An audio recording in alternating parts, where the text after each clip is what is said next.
Tech Cocktail Conversations, candid insights from startup founders, entrepreneurs, and thought leaders from around the globe. The quick of it is, did 2 tours of duty in Desert Storm, came out of that, got into professional auto racing, was a chief mechanic in NASCAR for one of the top teams for a while, and that helped me make a good amount of money where I could put myself through college and in grad school after that. And from there, I've just been a serial entrepreneur ever since. Sold one of my last startups, and during that time went back to school because I wanted to generate some new ideas. So I went back to MIT and was commuting back from Las Vegas to Boston. And what happened is a friend of mine who I had actually served in Desert Storm with was in the Boston Logan Airport, and I was heading back to Vegas. And I tweeted, and he was on Facebook, but nothing told us each other was there. And we've been trying to hook up for like 15 years. And it was really cool. And so, anyways, the long story short is I get home and realize he was there. I was totally bummed out, and we still hadn't gotten together. Obviously, the main reason I started was the frustration of me missing out on that important connection.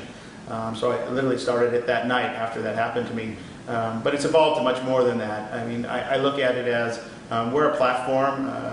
Although we're shown through an application, whether it's iPhone or Android or even on the web, we're really a technology platform that can do so many things. It's so robust.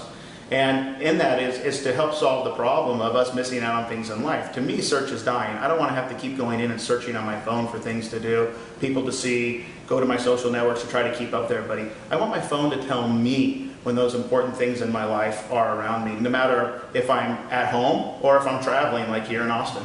I look at all these apps coming into this space as a really good thing for us because, I mean, when we first launched, it's only been 8 months, right? This space was quiet and it didn't have a lot of attention, and now people are absolutely paying attention.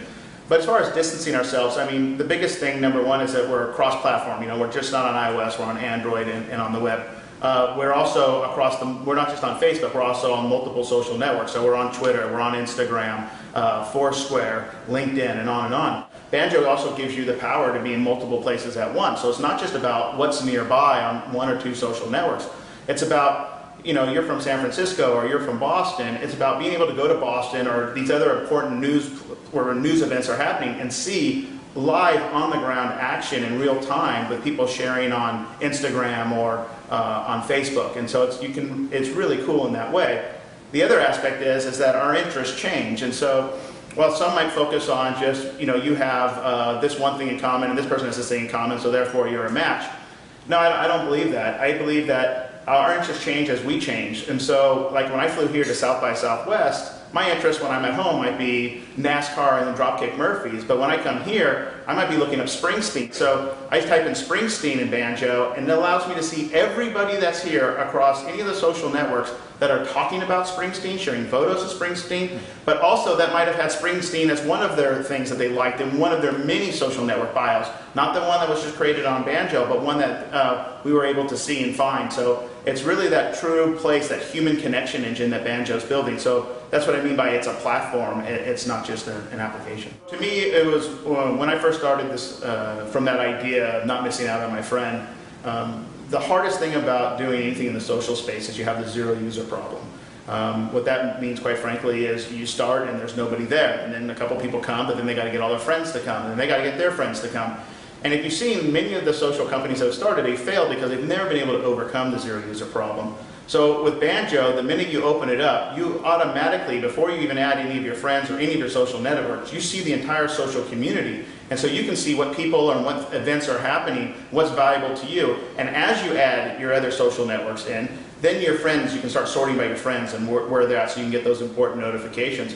But I just didn't want to have to wait and then join another social network for something to be valuable for me. So to me, it was when people come into the application, they had to see immediate value. And that was the whole reason by the way we did our crowdsourcing. Our number one competitor is ourselves, right? I mean, I have to manage you know, how we're going to continue to grow at the pace we are, how we're going to scale. I don't think any one of us dreamed of growing this fast. I mean, we're going to reach, like I said, almost 1 million users here, and we just passed our 8th month birthday.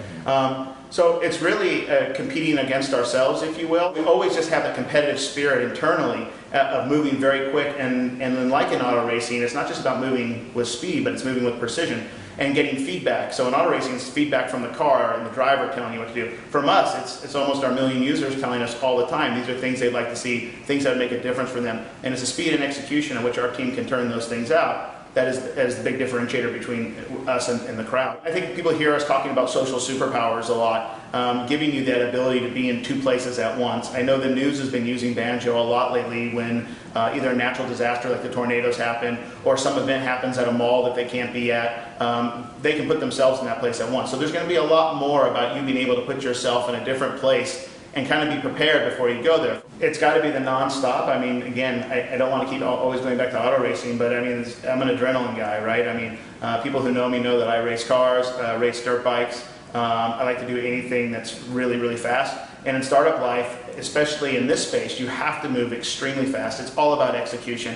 We can all have a great idea, but it's whoever's going to execute it first. So I thrive on seeing a new idea from like some of our members or users of Banjo will say to us, hey, it'd be great if you had this. I love being able to whiteboard that out in the morning, and literally by that night it's coded, it's put into the app, and we've already shipped it out for people to start beta testing in literally less than a day. And I just love that kind of style of execution, and then that you can just keep that feedback circle from your users coming back that quickly.